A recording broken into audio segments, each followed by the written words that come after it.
কালা জাদু বা ডার্ক ম্যাজিক। জাদু হচ্ছে এমন কর্ম যার মাধ্যমে শয়তানের নিকটবর্তী হয়ে তার সাহায্য নেওয়া হয়। ইবনে কুদামা বলেন, জাদু হলো এক গিরা বা বন্ধন, মন্ত্র ও এমন কথা যা জাদুকর পড়ে অথবা লিখে, অথবা এমন কোনো কাজ যার মাধ্যমে জাদুকৃত ব্যক্তির শরীর, মন ও মস্তিষ্কের ওপর পরোক্ষভাবে প্রভাব ফেলে, আর তার বাস্তব ক্রিয়াও রয়েছে। সুতরাং এর দ্বারা মানুষকে হত্যা করা হয়, অসুস্থ করা হয়, স্বামী স্ত্রী সহবাসে বাধা সৃষ্টি করা হয়, উভয়ের বিচ্ছেদ ঘটানো হয় এবং পরস্পরের মধ্যে বিদ্বেষ সৃষ্টি বা পরস্পরের মধ্যে প্রেম লাগিয়ে দেওয়া হয়। বিশ্বের প্রায় প্রতিটি দেশে কোথাও না কোথাও ধর্ম, সংস্কৃতি বা লোকবিশ্বাসের জাদুতন্ত্রের সাথে মানুষ ওতপ্রোতভাবে জড়িত। যেমন আফ্রিকার দেশগুলো, নাইজেরিয়া, ঘানা, এছাড়াও দক্ষিণ আমেরিকা, ব্রাজিল, পেরু, কলম্বিয়া এবং দক্ষিণ পূর্ব এশিয়ার বিশেষ করে থাইল্যান্ড, ইন্দোনেশিয়া, ফিলিপাইন সহ দেশগুলোতে মানুষ জাদুর সাথে ওতপ্রোতভাবে জড়িত।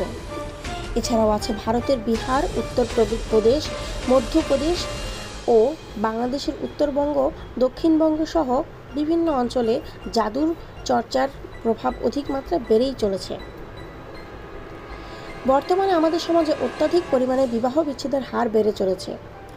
পরিসংখ্যান থেকে দেখা যায় যে 1,00,000 মানুষের ভেতর 25,000 অর্থাৎ গড় 25% মানুষের সংসারে অশান্তির বিষয়টা বিচ্ছেদ জাদুর সাথে নিজেকে সংযুক্ত করেছে। এটা খুবই ভয়ঙ্কর বিষয়।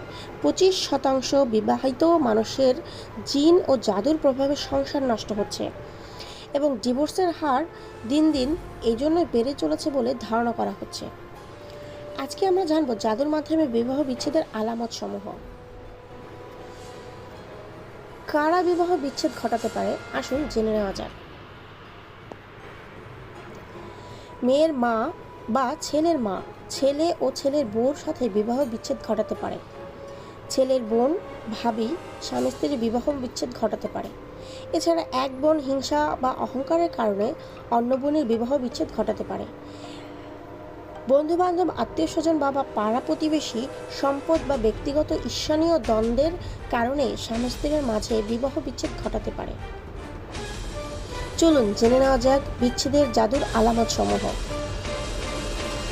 হঠাৎ ভালোবাসা থেকে শত্রুতায় পরিণত হওয়া, উভয়ের মাঝে প্রচণ্ড সন্দেহের সৃষ্টি হওয়া, স্বামী স্ত্রী একে অপরকে সহ্য করতে না পারা, পরস্পরের মাঝে ক্ষমা না চাওয়া বা ক্ষমা না করার প্রবণতা বেড়ে যাওয়া, সামান্য বিষয়ে উভয়ের মাঝে ঝগড়া বিবাদ সৃষ্টি হওয়া কিন্তু অন্যদের সাথে এমন কোনো আচরণ হয় না, একে অপরের ব্যবহৃত জিনিস, বসার জায়গা অপছন্দ করা, একে অপরের উপস্থিতি সহ্য করতে না পারা, সঙ্গীর নিকটবর্তী হলেই অশান্তি শুরু হয়ে যাওয়া, সহবাসে আগ্রহ হারিয়ে ফেলা কিন্তু অন্য পুরুষ বা নারীর প্রতি আকৃষ্ট থাকা।